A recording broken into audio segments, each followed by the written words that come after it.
Ini kok gak ada SMS dari Mas Fauzan, katanya mau kesini, ada apa ini? Ah ini Masya Allah. Ustaz, Assalamualaikum. Salam warahmatullahi wabarakatuh. Apa kabar, Gimana nih? Alhamdulillah. Kok antum nih kok kayak ada apa nih? Anu lagi gelisah nih, Ustaz. Gelisah kenapa? Anu juga nggak tahu ya. Cuman kayak gelisah, cuman nggak tahu penyebabnya gitu. Anu pengen ngerasa tenang gitu. Apa yang harus Anu lakuin sih, Ustaz? Gelisah. Ada masalah sebelumnya? Enggak ada. Nggak ada masalah. Cuma hatinya nggak tenang. Enggak toh? tenang. Masya Allah, antum anak muda, nggak ada masalah, hatinya nggak tenang. Ini apa yang antum pikirkan? Ini nggak punya uang atau bagaimana? Baik, Mas Fauzan, Masya Allah luar biasa. Hatinya nggak tenang, padahal nggak ada masalah. Memang terkadang seperti itu kita dapati, diri kita pun juga mendapati seperti itu. Kenapa sih kok bisa kita itu hatinya nggak tenang, kemudian seakan-akan banyak masalah, nggak tentram? Padahal itu nggak ada masalah kan hakikatnya ya. Apa penyebabnya coba? Karena hatinya kering. Hatinya kering dari apa? Dari berzikir kepada Allah Subhanahu wa taala. Nah, kalau ketika seseorang itu sudah jarang berzikir, kemudian dia tidak meluangkan waktunya, tidak bermudah-mudahan untuk berzikir kepada Allah Subhanahu wa taala, itu dijamin hatinya itu bakalan kering. Ketika hatinya kering, hatinya akan mengeras.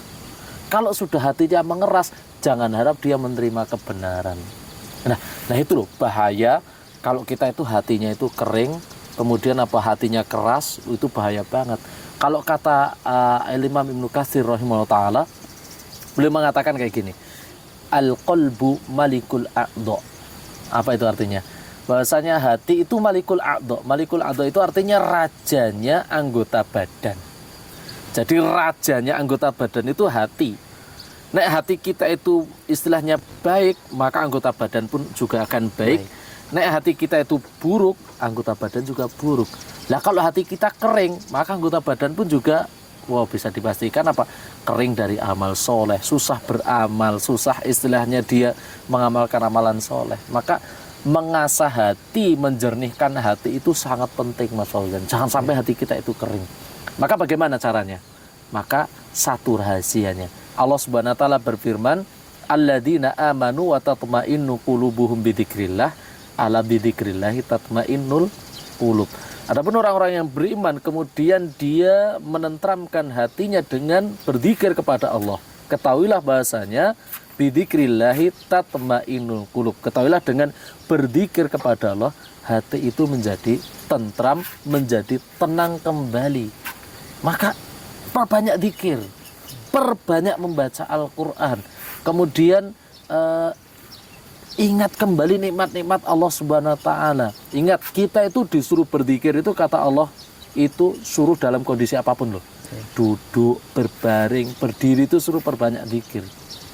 Nah, ketika kita itu perbanyak zikir, kita sering mengucapkan zikir kepada Allah, baik itu tasbih, tahmid, tahlil, membaca Al-Quran, maka ketika itu pula hati itu tenang, istighfar terutama.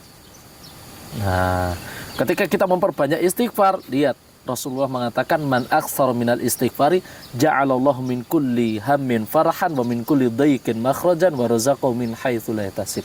Barang siapa yang memperbanyak istighfar, kata Rasulullah, maka Allah Subhanahu wa taala akan menjadikan kesedihannya itu menjadi senang kembali, kesempitannya menjadi lapang, kemudian Allah akan memberikan dia rizki dari jalan tak terduga. Wes, sekarang perbanyak zikir, perbanyak istighfar, membaca Al-Quran. Ala bidzikrillahi tatmainnul qulub. Ketika kita itu berzikir kepada Allah, hati akan menjadi tentram, tenang kembali. Hati kita tenang, hati kita tentram, mudah menerima kebenaran, insya Allah amal soleh bisa semangat kembali. Gitu Mas Fauzan ya, itu resepnya. Nah sekarang segera perbanyak apa? Zikir. Masya Allah. Seharusnya pemuda-pemuda itu seperti ini, perbanyak zikir kepada Allah Subhanahu wa taala. Syukran Ustaz, barakallahu fiik. Wafikum barakallah Mas Fauzan. Semoga memberi kita pencerahan dan kepada Allah. Pemirsa Abah dimanapun Anda berada. Ya begitu aja Ustaz. Assalamualaikum. Waalaikumsalam. Perbanyak zikir ya. Amin. Jangan lupa. Yes. Salam untuk teman-teman dan keluarga. Iya Ustaz.